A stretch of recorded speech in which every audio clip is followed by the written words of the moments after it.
Now, Mr. President, one of the most important duties we take on as members of this chamber is the confirmation of the President's cabinet and other top executive branch officials. Not until I finish my remarks, but I thank the gentleman. A Senate confirmation hearing is probably the world's worst job interview, but there is a good reason for that. The various candidates who come before our committees are asking to take on some of the most important challenges that we face as a country. And so, when the President sends us these nominees for consideration, it is our job to vet their resumes, to vet their records, and to go through the motions is not enough. We need to meet with them and review their history. So imagine our shock when the Biden administration began to send us candidates that made it clear the President expects the Senate to act as a rubber stamp for some of the most controversial and unqualified nominees in recent memory. His choice for Health and Human Services Secretary, Xavier Becerra. He had no meaningful experience in health care before his very first day serving as the country's chief healthcare officer. He did, however, have quite a long history of weaponizing the full force of government against people whose views differ from his own. Alejandro Mayorkas, Biden's choice to lead the Department of Homeland Security, boasted a proven record of corruption from his time serving in the Obama administration.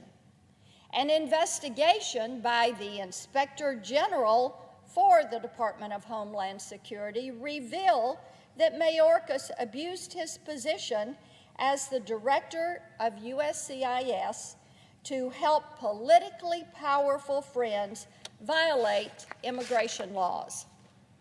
Associate Attorney General Vanita Gupta's record as a radical liberal activist was so diametrically opposed to the beliefs of most Americans that she tried to, and I quote, evolve her positions on drug crime and defunding the police just to avoid scrutiny during her confirmation hearing.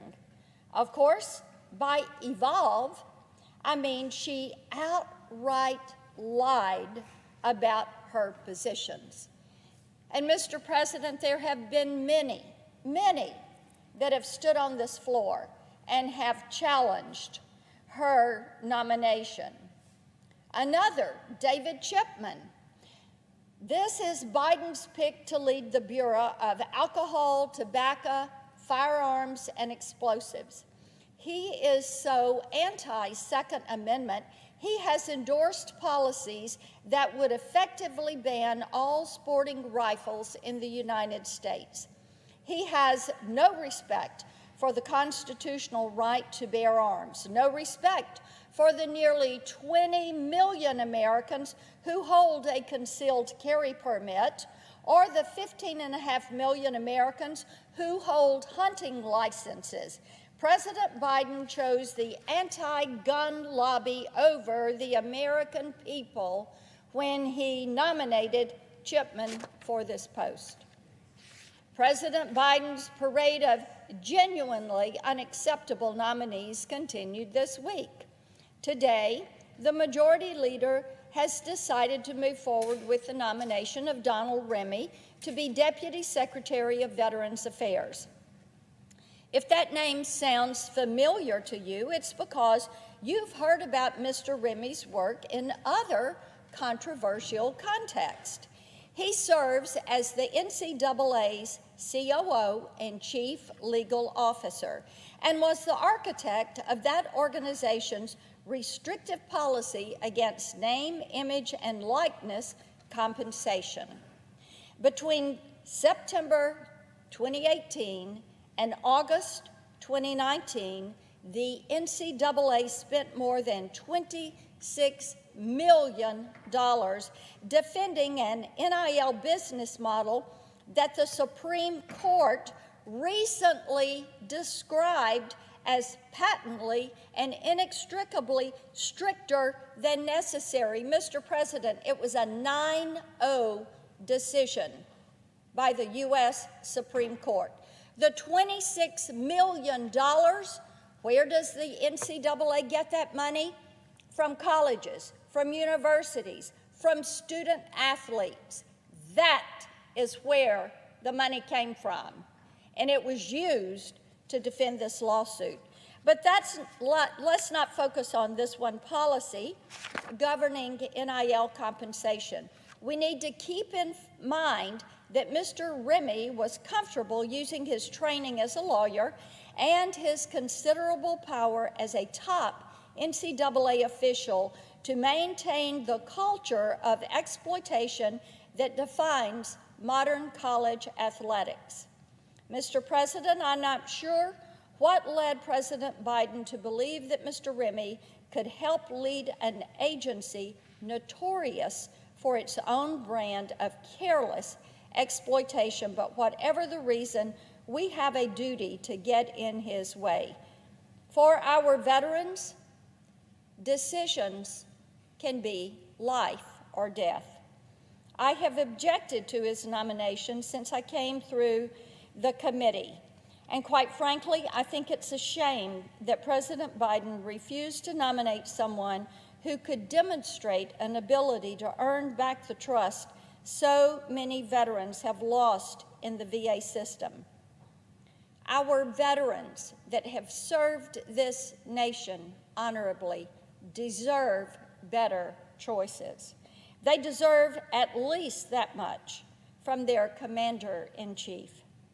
This nomination is just one more unserious shot in the dark from an administration that is yet to focus its energy on any one of the long list of problems they say they came to Washington to solve. A quick scan of the morning newsletters on any given day show a complete lack of direction on the part of the White House and the Senate majority. Will we be working on infrastructure in the next few weeks, or are we just going to be handling nominations? Are the most radical elements of the American Families Plan on the table, or are we going to pivot to election law? Well, we won't have to flip a coin on that last one. We know that over the next few weeks, we'll waste time and energy resurrecting the Democrats' failed election takeover bill. As most everyone has seen, this week Washington is playing host to a delegation of Texas Democrats intent on holding election integrity legislation hostage in their very own state. They've come all the way to Capitol Hill to try and convince their federal counterparts to go nuclear on behalf of a bill that has failed in various forms so many times that the objections write themselves. This political stunt is part of a larger movement within the radical American left to destroy the concept of one person, one vote, and replace it with an unconstitutional, centralized election system that invites fraud and encourages donor intimidation. This foolish attack on ballot integrity has seized hold in Texas, Georgia, and other states, attempting to protect the vote for all eligible voters. Mr. President, ballot integrity is a foundational concept in our republic. It should be easy to vote. It should be hard to cheat. State and local officials should feel empowered to grow and tailor elections in a way that meets the needs of the community, not the demands of power-seeking politicians. I think I speak for all my Republican colleagues when I say that we will not legitimize this hysteria that has gripped the Democratic Party. Instead, we will defend the constitutional prerogative of one person, one vote, through however many objections it takes to relegate this scheme that the Democrats have been trying for 20 years to relegate this to the dustbin of history. I yield the floor. Under the previous order,